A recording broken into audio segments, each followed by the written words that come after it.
Got some easy start to be careful. Lift that red button up, innit? You see it on the film, yeah? Switches in there. Don't go up, Take off and then watch out now. There we go. Any minute now. Any minute. Not better than that.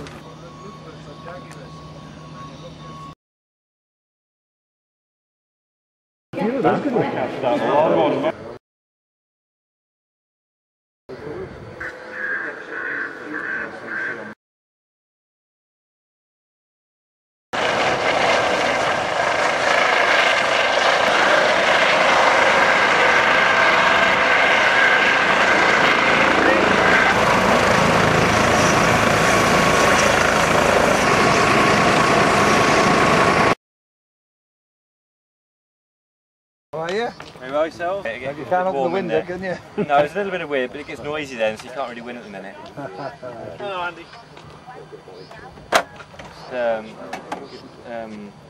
You've been up this morning, yeah? Yes, well, initially, obviously, you don't really need, and obviously, as I'm sure you know, in aviation, weight's a big factor. Of course. So now, with the lower skid, less weight, we can carry a bit more fuel, a bit more endurance. So what they've done now, they've mounted all the gear on the sides. So on this side here, we've got the 6 speakers. Yes. A system called Sky Shout, so 700-watt system, so we're up in the air. A bit hit and miss, we can either put a siren of all things, we can let them know we hear the siren if they hadn't guessed already by a big clattery thing saying police on it.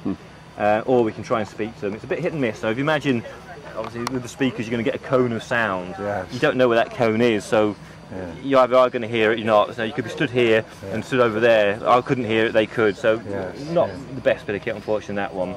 So we come round this way then.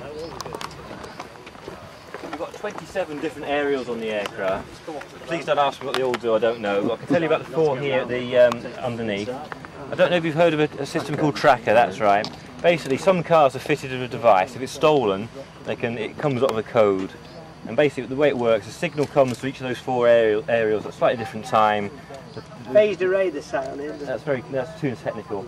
And then basically, we'll get an idea that you want to go that way, and the signal strength is quite strong. So we're flying that way, and all of a sudden it's flying that way. We know we're over the top of it. So it's just a way of trying to locate vehicles. We've got our plant and equipment with it as well. Plant and equipment is a good example, because quite often they put it in a field or they put it in a barn. So whereas we had a lost plant recently where they tried looking from the motorway, couldn't see it, but it was just over the other side in the fields, and then we were able to find it for them.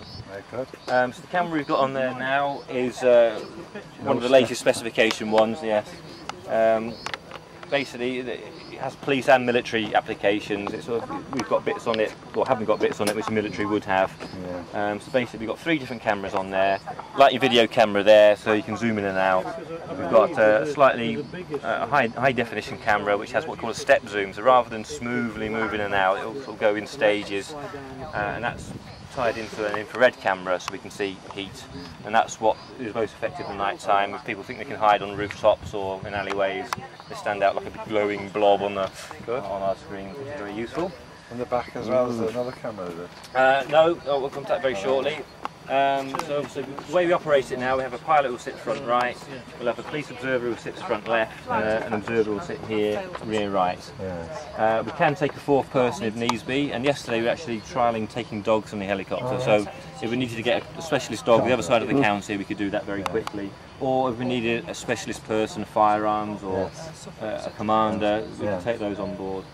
The person front left has got we've got the screen there with all the buttons around it. So basically we can look on the screen at whichever camera you would like to look at, or we can look at a mapping system, an electronic mapping system, or we can look at a combination of those. We can put multi screens on. There's a PlayStation style controller to use the camera, which is generally done from the front. The person in the back has a piece of the screens, can do the mapping, can look at what's being looked at. Or the best thing we've got is an old Mark 1 eyeball, we like to call it. Look out the window. We're having the pilot and the observer this side, and the heights we can operate at. You get a very good look down on the floor. So we're trying to look at something distinctive, somebody in distinctive clothing. Sometimes the eye is best in trying to use the technology. If they need to see on the ground what we're looking at on our camera, this is called a microwave downlink. So basically the aerial can come down in flight, and that will send pictures back to our control room, and then that can then go remotely around anywhere in the county. So say we've got a commander at a different police station, initially it goes to our headquarters in Winsford, and then over our network it goes elsewhere so they can see what we're looking at. There is a possibility that if needs to be, they could send us pictures as well. So if it's a big riot somewhere and they wanted to show us a footage of an area they want us to look at, we have that capability to receive that. We can retransmit it if we needs be, or it's quite flexible and versatile in what we can do in relation to it. Going to Wales? We do cover Wales as well. We have a mutual aid agreement with them. We work quite closely with them. They're running rail, aren't they? Yeah. So sometimes it may be that we'll cover some work in Wrexham or over this side for them. Or as it is at the minute, the helicopter's having some work done on it, so we actually will cover them totally now. It looks like the camera. 30 million candle power. Operates about 2,000 degrees. It's a very fearsome torch, basically. So, like everything else, we can steer it independently. The little controller just hanging on the side there is what we control it with. So basically, when it switches on, it'll be pointing 45 degrees right, 45 degrees down, so we can see it out that right window. We can move the camera around. We can alter the size of the beam as you would of a torch.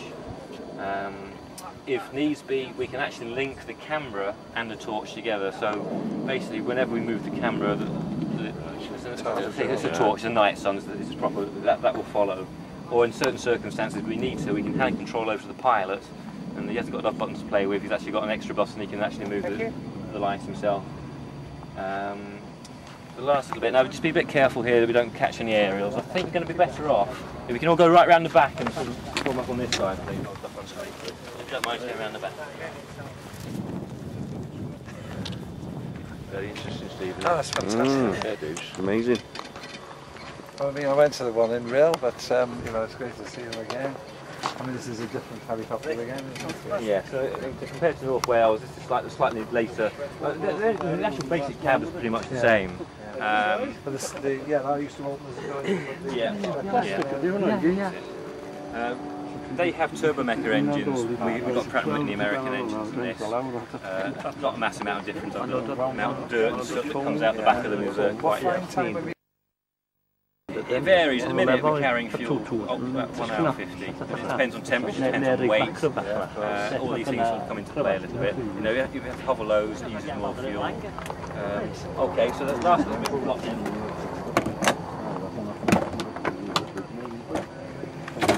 Saying about the previous helicopters had the underbelly with all the box of tricks. Well, our box of tricks is in the boot. So basically, we've got it folded in half now, stretcher, and we've got what we call a first responder kit. We've had training from the North West Ambulance Service. We carry a defibrillator, oxygen, and obviously first aid stuff. So we arrive in the mountains, we arrive at the scene of an RTC. Things like oxygen and the defib can be very, very useful for, you have things like golden minutes or golden hours for people. As soon as you get that sort of help to them. And if needs be, in extreme circumstances, we could load them into a helicopter and take them to the nearest hospital that can receive us. Well, is someone trained first aid? Yeah, we've all had, as police officers anyway, we get first aid training on an annual basis. We've had additional training for the defib and the oxygen from the Northwest. It was about 3 days we had on it from them. I don't know if you've heard of the first responder scheme, but it's people who have this kit out in the community. So they may be able to get there quicker than an ambulance to do that initial basic life support business until they can come along and now they make a decision where to go from there. Fantastic. It's on standby now. Yes, we're operational now. So if you had a call, you'd literally we would have to go again, that's it. So as soon as we get in, we'd like to refuel as we did before, so we are ready to go again. But it's like all jobs in the police really, you just don't know one day to the next what you're going to do. Some days you might not get called upon at all.